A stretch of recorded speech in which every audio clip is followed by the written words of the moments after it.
सबको जय मसीह की। परमेश्वर के अति पवित्र नाम की स्तुति हो।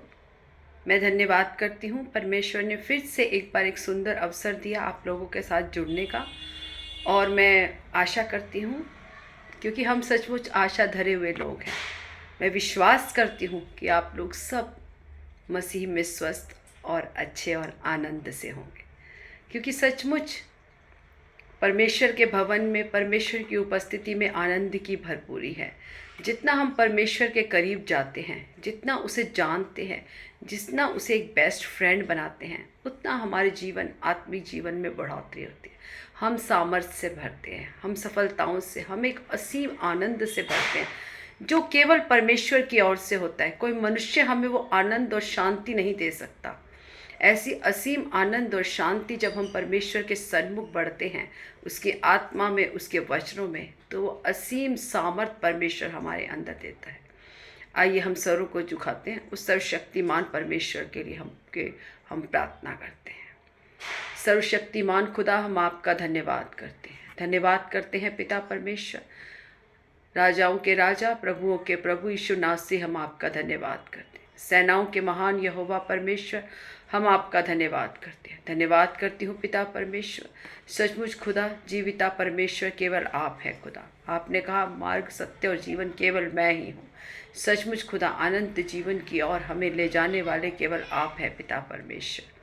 हम धन्यवाद करते हैं। आज जितने लोग खुदा तेरी बेटी को सुनते हैं परमेश्वर, यदि आज उनमें कोई बीमारी की अवस्था में है, कोई निराशा में है, कोई निर्बलता में है, उन सब के लिए हम प्रार्थना करते हैं परमेश्वर। हालेलुया। उनका प्रार्थना कर सुनना परमेश्वर, वचनों को सुनना उनके जीवन के लिए एक आशीष का कारण हो। जो भी वचन हम बोलते हैं खुदा, तेरी आत्मा मुझ में होकर कार्य करे परमेश्वर। मुख मेरा हो खुदा, परंतु वचन तेरी आत्मा के द्वारा हो खुदा। जितने लोग इन वचनों को सुनते हैं परमेश्वर, एक एक के जीवन में तेरा अद्भुत कार्य, तेरी एक चंगाई, छुटकारा होने के लिए खुदा हम प्रार्थना करते हैं। धन्यवाद करते हैं। सारी आदर महिमा जलाल आपको देते हैं। यीशु नासरी के मीठे सामर्थ्य और जीवित नाम से मांगती हूँ, आमेन आमेन आमेन। परमेश्वर के पवित्र नाम की स्तुति हो। सचमुच एक बार फिर से परमेश्वर ने आपके सामने मुझे इस प्रभु के जीवित वचन को बांटने के लिए खुदा ने मुझे इस्तेमाल किया। सचमुच मैं धन्य हूँ। मैं योग्य ना थी, परंतु परमेश्वर ने हमें योग्य बनाया, बुद्धि ज्ञान समझ दी, ताकि हम इन वचनों की गहरी बातों को समझ सकें। हालेलुया। आइए हम दूसरा कुरिन्थी उसका 4 का 4।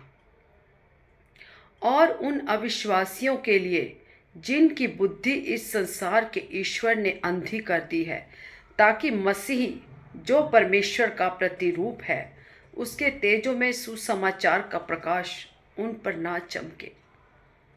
पौलुस के जीवन को हम देखते हैं, कलीसियाओं को सताने वाला एक व्यक्ति, जो एक अच्छी पोस्ट पे, रोमी साम्राज्य का व्यक्ति। उसका केवल क्या काम था, जहाँ जहाँ परमेश्वर की आराधना होती थी, जहाँ जहाँ परमेश्वर का नाम ऊंचा होता था, वहाँ वहाँ जाके उन लोगों के ऊपर सताव करना, उन लोगों को नष्ट करना, उन लोगों को मारना और उन्हें घसीट कर लेके आना।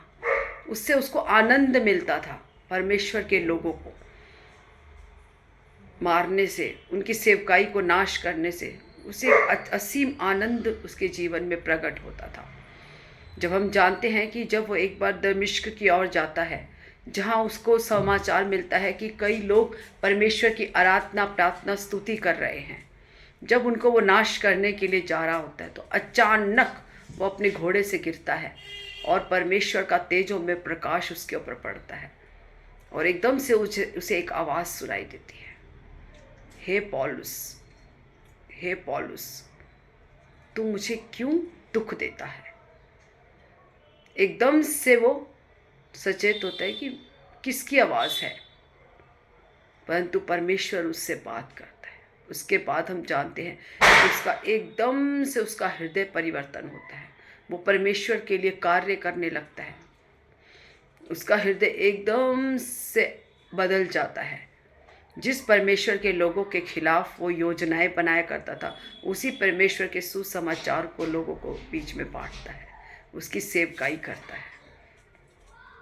उसका वचन कहता है, उसने दूसरा कुरिन्थियों में जब उसने लिखा कि और उन अविश्वासियों के लिए, क्योंकि हम पौलुस जगह जगह जाकर इस वचन को बांटा करता था, परमेश्वर के सुसमाचार को बांटता था।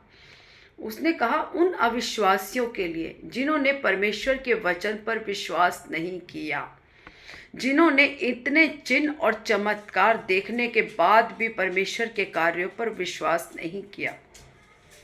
क्यों? क्योंकि जिनकी बुद्धि इस संसार के ईश्वर ने अंधी कर दी थी। इस संसार का ईश्वर शैतान है। इस वचन के खिलाफ शैतान की तमाम योजनाएं बनती रहती हैं। वो हर एक उस व्यक्ति के जीवन में कार्य करता है जिस व्यक्ति के जीवन में परमेश्वर की एक बड़ी योजना होती है, क्योंकि शैतान जानता है कि आगे चलकर बहुत से लोगों को मेरे उस नरक से निकालकर स्वर्ग की ओर, मेरे की परमेश्वर की ओर लेके जाएगा। वो उसके जीवन में दुख तकलीफ देता है, परेशानियां देता है और अपनी उसकी आंखों को अंधा कर देता है। कहता है उन अविश्वासियों के लिए जिनकी बुद्धि, उन अविश्वासियों के लिए जिन्होंने परमेश्वर के वचन पर विश्वास नहीं किया और जिनकी बुद्धि इस संसार के हाकिम यानी कि शैतान ने अंधी कर रखी थी, ताकि मसीह जो परमेश्वर का प्रतिरूप है, यीशु मसीह जो परमेश्वर है, उसके उस तेजों में सुसमाचार का प्रकाश उन पर ना चमके। शैतान ने उनकी बुद्धि को मलिन कर दिया, उनकी आंखों को अंधा कर दिया, ताकि इस सुसमाचार, इस वचन का प्रकाश उनके ऊपर ना चमके। उनकी बुद्धि को मलिन कर दिया। आज भी कई लोग ऐसे हैं जो परमेश्वर के वचन को सुनते हैं लेकिन उसे समझते नहीं, क्योंकि इस संसार के हाकिम शैतान ने उनकी बुद्धि को बंद कर दिया ताकि वो इस सुसमाचार के वचन को, इस तेजों में प्रकाश को अपने जीवन में ना पा सके और परमेश्वर का उद्देश्य उनके जीवन में पूरा ना हो सके। लेकिन कमी कहीं ना कहीं जाके हमारे अंदर होती है, क्योंकि हम अविश्वास करते हैं। जब हम अविश्वास करते हैं तब हमारे जीवन में कार्य नहीं होता। इसीलिए जो इंसान विश्वास से आगे बढ़ता है वो ही परमेश्वर के उस योजना को पूरी कर सकता है। चाहे हमारे जीवन में दुख है, तकलीफ है, परेशानी है, कष्ट है, कलेश है, लेकिन उन कलेशों में भी, उन कष्टों में भी परमेश्वर में एक मन और एक चित्त होकर विश्वास के साथ आगे बढ़ना, यही हमें परमेश्वर का वचन सिखाता है। जब हम इसकी 7 वचन की ओर देखते हैं, परंतु हमारे पास वह धन मिट्टी के बर्तनों में रखा है। हमारे पास परमेश्वर का वचन कहता है वो धन इस मिट्टी के बर्तन में, जो परमेश्वर ने ये मिट्टी का बर्तन बनाया, इसमें वो असीम धन रखा है मेरे परमेश्वर ने, जो कि वह असीम सामर्थ हमारी ओर से नहीं, जो हमारे अंदर वो असीम सामर्थ है वो हमारे ओर से नहीं है, वरन परमेश्वर की ओर से ठहरे। वो कहता है वो असीम धन, वो असीम सामर्थ, वो असीम प्रकाश जो हमारे अंदर है वो हमारी ओर से नहीं है, वो परमेश्वर की ओर से, जो परमेश्वर ने हम सबके अंदर रखा है। उसने जब आदम को बनाया मिट्टी के द्वारा और उसके अंदर, उनके अंदर जो अपने सांसों को फूंका, उसने अब हर एक वो सामर्थ हर एक व्यक्ति के अंदर रखी है। कोई संसार में कोई ऐसा व्यक्ति नहीं है जिसके अंदर वो असीम सामर्थ ना हो, परंतु कमी अगर है तो हमारे अंदर, क्योंकि हम अविश्वासी हैं। हम विश्वास नहीं करते कि यीशु मसीह हमारा उद्धार करता है। वो हमारे लिए मारा गया, उसने हमारे पापों को उस क्रूस पर ले लिया और उसके द्वारा हमने अपने पापों की क्षमा पाई, हमने उस उद्धार को पाया। जब हम इस बात पर विश्वास करते हैं तो वह असीम सामर्थ जो हमारे इस मिट्टी के अंदर है वो हमारे जीवन को परिवर्तन करती है। आत्मा में हम भरते हैं वो किस वजह से? क्योंकि हमारे अंदर परमेश्वर काम करता है, हमारे अंदर वो असीम धन उसने रखा हुआ है। लेकिन जब तक हम उस धन को नहीं पहचानेंगे, उस अपनी सामर्थ्य को नहीं पहचानेंगे जो परमेश्वर ने हमारे अंदर रखी है, क्योंकि हमारी आंखें, इस संसार की आंखें, इस हाकिम जो इस पृथ्वी का हाकिम है, शैतान ने बंद कर दी ताकि सुसमाचार की ज्योति उस पर ना प्रकट हो पाए, क्योंकि वो जानता है जिस दिन जिस मनुष्य पर इस सुसमाचार की ज्योति प्रकट हो गई उसका जीवन बदल जाएगा। उसका वो जो नरक में जाने वाला था वो स्वर्ग की ओर आ जाएगा, उसकी गिनती कम हो जाएगी, क्योंकि बहुत है गिनती में लोग जो अविश्वासी हैं, जो परमेश्वर के वचन पर विश्वास नहीं करते, जो यीशु मसीह पर विश्वास नहीं करते, वो नाश की ओर जाते हैं। क्योंकि उसने कहा मार्ग, सत्य और जीवन केवल मैं ही हूं। मार्ग जो अनंत जीवन उस स्वर्ग की ओर जाता है केवल मेरा यीशु है। सत्य, सत्य केवल वो ही है, उसको छोड़ कोई सत्य नहीं। मार्ग, सत्य और जीवन, वो जीवन जो, ये जीवन तो शायद खत्म हो जाएगा, लेकिन वो जीवन जो मरने के बाद भी जीवित रहेगा, वो जीवन वो ही है। उसने कहा मेरे द्वारा कोई पिता के पास नहीं पहुंच सकता। मार्ग मैं हूं। यीशु के नाम से उद्धार है। यीशु के नाम, इस संसार में यीशु के नाम के अलावा कोई उद्धार नहीं दे सकता। अगर कोई देता है तो वो झूठा है, क्योंकि वचन कहता है, और वचन झूठा नहीं, वचन सत्य है। ये परमेश्वर का पवित्र कलाम है, इसमें जो भी लिखा है वो सत्य है। यदि उसने कहा, उसने ये नहीं कहा मेरे द्वारा भी है, मैं भी, मेरे नाम से भी उद्धार हो सकता है। उसने कहा केवल उद्धार यीशु के नाम से है, उसके अलावा कोई तुम्हें उद्धार नहीं दे सकता, और नहीं दे सकता तो नहीं दे सकता, क्योंकि वचन सत्य है। परमेश्वर का वचन कहता है आकाश पृथ्वी टल जाएंगे परंतु मेरे मुख से निकला हुआ वचन नहीं टलेगा। मैंने अपने नाम से ज्यादा महत्व अपने वचन को दिया है। ये वचन यीशु मसीह है। जिस दिन ये वचन हमारे जीवन में कार्य करता है, परमेश्वर हमारे जीवन में कार्य करता है और हमारा जीवन बदल जाता है। और वही बदलाव शैतान नहीं चाहता कि आपके और मेरे जीवन में हो। वो जानता है कि जिस दिन उसके अंदर ये वचन कार्य कर गया, वो बतेरे लोगों के लिए एक आशीष का कारण होगा। वो मेरे राज्य से बहुत से लोगों को खींचकर परमेश्वर के राज्य में प्रवेश करा देगा। इसीलिए संसार के सदृश मत बनो, परंतु आत्मा में बढ़ते जाओ। रोमियो 8 में जब हम देखते हैं कि आत्मा, अगली बार जब मैं आपसे वचन शेयर करूंगी तो मैं रोमियो, क्योंकि रोमियो में एक आत्मिक, जब हम रोमियो 8 पढ़ते हैं तो उसमें आत्मा के कार्य हैं। जब हमारे जीवन में आत्मा के कार्य होते हैं तो शरीर के कार्य नष्ट हो जाते हैं, क्योंकि हम केवल शरीर और आत्मा में दोनों में इकट्ठे नहीं रह सकते। या तो हम आत्मा में हैं या शरीर में, क्योंकि शरीर संसार को की ओर चलता है परंतु आत्मा परमेश्वर की ओर चलती है। हम किसी एक के हो सकते हैं, या तो हम परमेश्वर के हो सकते हैं या हम शैतान के हो सकते हैं। हम दोनों के नहीं हो सकते।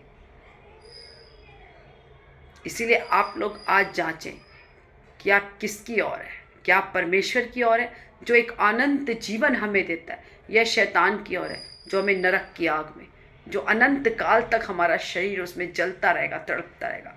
क्या हम उस आग में जाना चाहते हैं जहाँ हमारे लिए कोई छुटकारा नहीं है? वो जन्म जन्म के पूरी जीवन तक वो हम तड़पते रहेंगे, हमारी आत्मा उसमें जलती रहेगी, या उस स्वर्ग की ओर जाना चाहते हैं जहाँ अनंत जीवन का आनंद है, परमेश्वर का एक आनंद है। निर्णय आपका है, क्योंकि हम सिर्फ आपको बता सकते हैं, हम आपको वचन बता सकते हैं, लेकिन मानना ना मानना आपका निर्णय। क्योंकि परमेश्वर का वचन भी कहता है, परमेश्वर कोई चोर नहीं है जो जबरदस्ती आपके अंदर घुसेगा। उसने कहा मैं द्वार पे खड़ा खटखटाता हूँ, जो कोई मेरा शब्द सुनकर उस द्वार को खोलेगा, मैं भीतर आऊँगा और भोजन करूँगा। परमेश्वर आपके साथ जबरदस्ती करने वाला परमेश्वर नहीं। निर्णय आपका है कि आप क्या करना चाहते हैं। क्या आप नरक में जाना चाहते हैं, अनंत काल की उस आग में जलना चाहते हैं, या आप परमेश्वर के साथ उस आनंद का जीवन, मरने के बाद, इस जीवन के बाद, क्योंकि जब हम बपतिस्मा लेते हैं तो हमारा आनंद, हमारी सारी आशीषें इस धरती से ही शुरू हो जाती है। हम धरती पर भी आशीषित रहते हैं और इस देह को छोड़ने के बाद उस स्वर्ग में आनंद काल का जीवन भी बिताते हैं। इसीलिए निर्णय आपका है। आइए हम सरों को झुकाएं और सर्वशक्तिमान के आगे प्रार्थना करें। सर्वशक्तिमान परमेश्वर, हम आपका धन्यवाद करते हैं। राजाओं के राजा, प्रभुओं के प्रभु यीशु नासरी, हम आपका धन्यवाद करते हैं। सेनाओं के महान यहोवा परमेश्वर, हम आपका धन्यवाद करते हैं। राजाओं के राजा, प्रभुओं के प्रभु यीशु नासरी, हम आपका धन्यवाद करते हैं। आपका वचन जीवित वचन है। आपका वचन कहता है, मार्ग, सत्य और जीवन केवल मैं ही हूँ। यस पिता परमेश्वर, इस शैतान के हाकिम ने खुदा लोगों की आंखों को अंधा कर रखा है ताकि वो तेरे वचन के प्रकाश में ना आ सके। खुदा आज पिता अपनी बेटी को इस्तेमाल कर, ताकि जो भी वचन परमेश्वर ये हम बोते हैं खुदा, बहुतेरे लोगों के लिए एक आशीष का कारण बने, ज्योति में आने का कारण बने। परमेश्वर सचमुच खुदा, तुझ में हम नई सृष्टि हैं। जितनों ने तेरी ओर देखा उतनों ने ज्योति को पाया, उनका मुंह कभी काला नहीं है। मैं धन्यवाद करती हूँ परमेश्वर। आगे के समय को खुदा अपने जीवन को तेरे हाथों में समर्पण कर। जब तक ये जीवन है तब तक तुझ में एक विश्वास योग्य जीवन बिताने के लिए आप मदद और सहायता करेंगे। सारी आदर महिमा जलाल आपको देते हैं। यीशु मसीह के मीठे सामर्थ्य और जीवित नाम से मांगती हूँ, आमेन आमेन आमेन। God bless you. प्रभु सबको आशीष दे। हालेलुया हालेलुया हाले।